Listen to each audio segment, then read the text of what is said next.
Waka puke puke ai te reo o Te Aroha, kia rātou kawe tūrangitia. 10 years ago, I lost my dad, and 5 years ago this year, I lost my mum, both from very different experiences.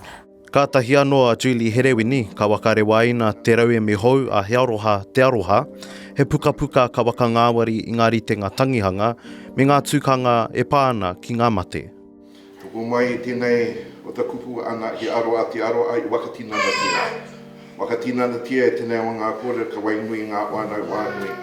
As a whānau, we kept having conversations. I kept writing things down, and then it got to a place where we were like, oh yeah, cool, it's all written down, now what? We know that Wakapuke is one of the first waiata that sung at tangihanga here in Ngātirangi and on the river. And then if you dig into the kupu, as Mama Helen so eloquently talked to today, it really talks about grief and love and how they are intertwined. That waiata encapsulates the grief associated with loss, comparing the agony and the anguish to the thrashing waves, the whirling winds, the catastrophic gusts that spin us around and cause internal and eternal heartache.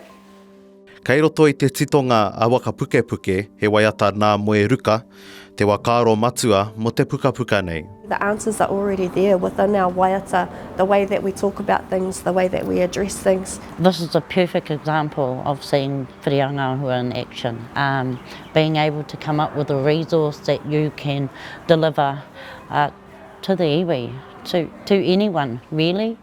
He rau e mi tēnei kua kapo i te ngākau a Francis Horomia o Wiriangahua, he rautaki pūtea no Ngātirangi ka tautoko i nā kaupapa ka wakaritea e o Nauri.